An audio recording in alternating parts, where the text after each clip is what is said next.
Hey everybody, welcome to the channel. I hope you're having a great day. My name is Eric and I'm glad you could join us because today I'm going to show you how to prepare turkey in a way you've probably never had it. So a little while back we were asked to share some charcuterie recipes that utilize turkey, and I thought, you know what, this could be kind of fun. Put some stuff that we've never done on the channel. If you've been keeping up with the last couple uploads, we did a turkey bologna last week.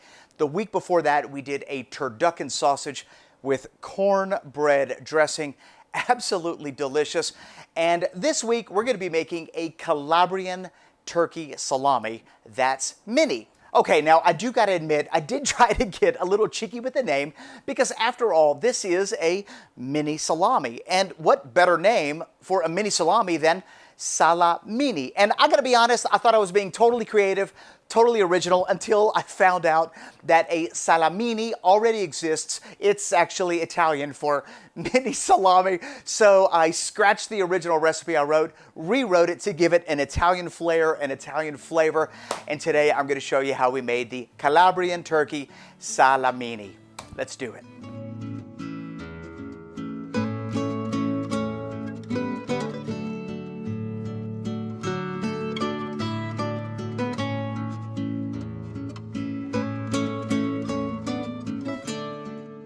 All right, let's make this turkey salamini. So we're going to take this nice and easy. And if you have any questions along the way, just leave them in the comment section below. Our meat is going to be turkey breast, and we're just going to cut that into small pieces, set that to the side. It's partially frozen, so it's easier to cut.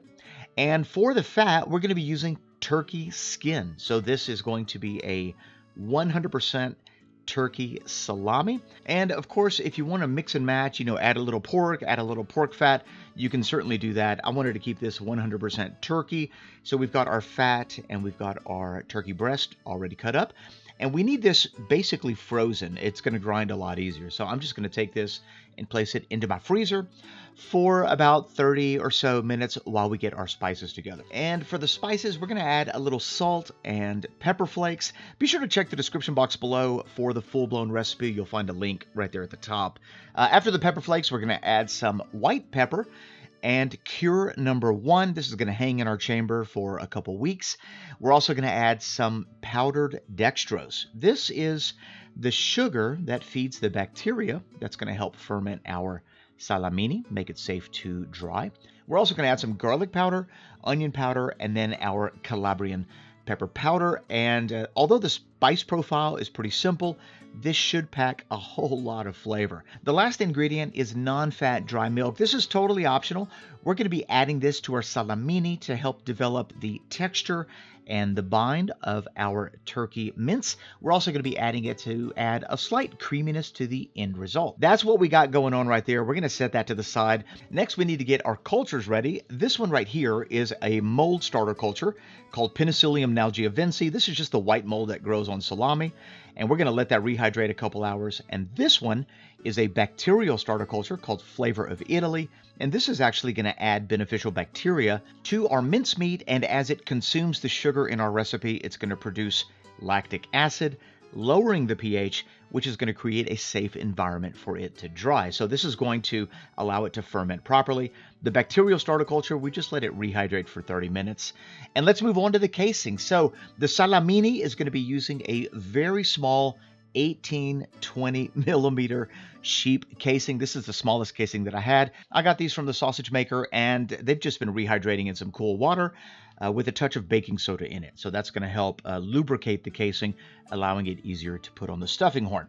Our meat is now basically frozen. I mean, poultry meat is different than pork or beef in the sense that it's a whole lot softer.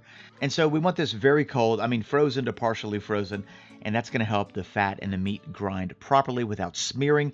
Notice how it's coming out nice and loose. When I grab a little handful of it, I can easily move it around. It's not sticky or gooey in any way, and that's absolutely perfect. So it's still cold. If during the grinding process your meat has warmed up too much, you want to re-chill it, because you want to mix this while it's still cold, 32 degrees Fahrenheit. However you mix it is completely up to you. I'm using a KitchenAid stand mixer because I'm making a very small amount.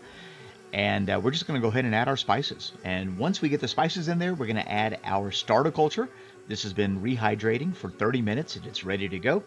And at this point, we just mix it until the mixture itself gets incredibly sticky to where when you grab a handful of it, it sticks to the bottom of your hand. It's okay to test the batter at any point during the mixing process so that you can kind of get a feel for what you're looking for. If it's not quite sticky enough, you can continue to mix, for another 30 seconds. But this is what it should look like. Nice and sticky. It effortlessly sticks to the bottom of my hand. At this point, it's a very tacky substance. It's still very cold. And so I'm going to go ahead and get it ready for the stuffer. So let me just show you one more time what it should look like.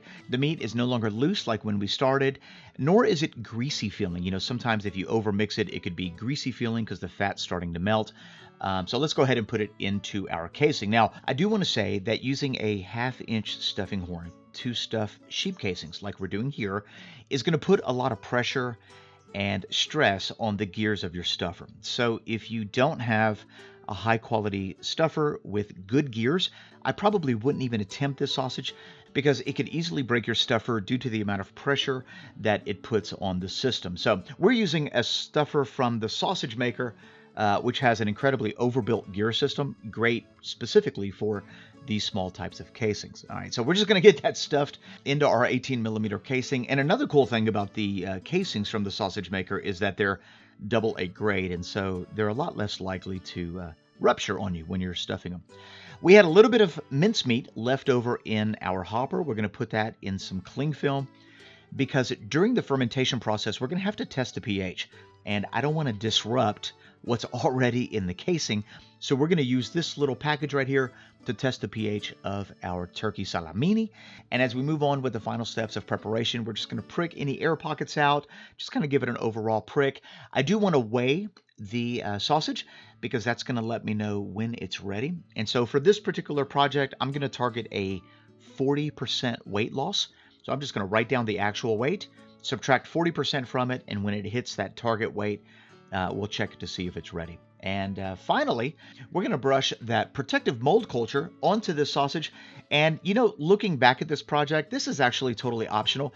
It only hangs for 7 to 10 days. And so the mold really never has an opportunity to fully, colonize the sausage. So if you add it, you don't add it, it's totally up to you. Now that we're done, it's time to ferment our sausage. And we don't need to do anything complicated. We're just going to put a piece of cling film directly over all of this. That's going to lock in the humidity, which is one of the key elements of proper fermentation. You want to have high humidity. So we're going to put that cling film around our salamini, and we're going to leave this on our countertop for 18 to 24 hours. The conditions that you want to ferment your sausage are 75 Fahrenheit to 90 Fahrenheit, or 24 to 32 Celsius, with that 90% humidity. Now, my kitchen's pretty warm, and because we covered it in cling film, I can just leave it on my counter. But if you have a cool kitchen or a cool home, you can place this inside your oven with the oven light on, and that should generate enough heat to allow this to ferment properly. The target pH for this salami is going to be anywhere between 4.9 and 5.2. That's considered the safe zone. So as soon as our pH is within that range, we can go ahead and start drying. It's been about 24 hours and it's time to test the pH. So let me show you a few things that happen during the process of fermentation. The meat is actually going to look a little waxy. It's going to change in texture, so it's no longer going to be tacky and sticky, and it's actually going to firm up quite a bit. It's going to seem more bound together. So that's what that's going to look like. It's also going to have a very pleasant fermented aroma. So we're using a pH meter by Apera Instruments to test the pH of our salami. Great tool to have if you get into fermented sausages, and very easy to use. So I'm just going to stick the probe into the meat, and we're looking for a pH of 4.9 to 5.2, and it looks like we're there, 4.94. Absolutely perfect. So this meat is now in the safe zone, and it's now time to dry our turkey salamini.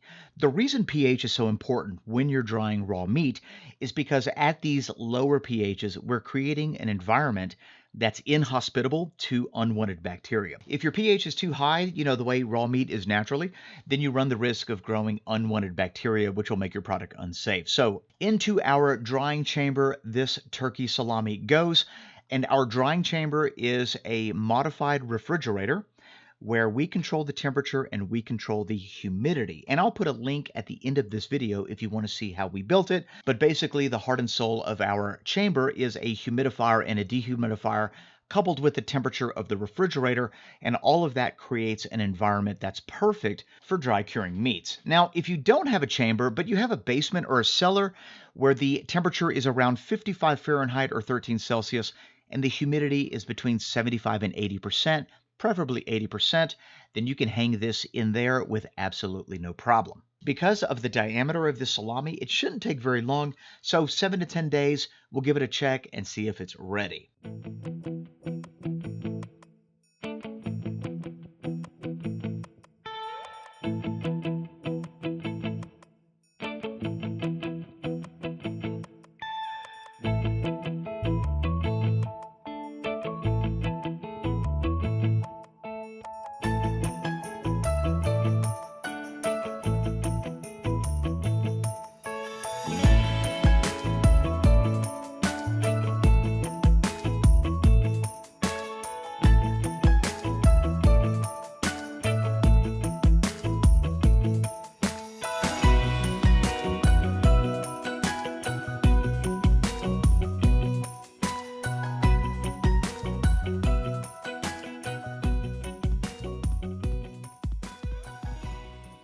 Calabrian Turkey Salamini, and I'm very pleased with the way this turned out. I mean, this looks like a really well-made salami snack stick. Great color, it's firm throughout, it's uniformly dried, and the texture just looks like a well-made salami. Before I give this a taste, let me share with you some thoughts. 18mm sheep casing in the drying chamber took roughly 7 to 10 days. I did target a 40% weight loss, and at 40%, I found that it was a little softer than I liked, so I just let it hang out in there a couple more days. By day number 9, day number 10, it had lost 52%, and I was very satisfied with the level of firmness at that level. Let's just go ahead and give it a smell. That's nice. All right, okay, let's give it a taste.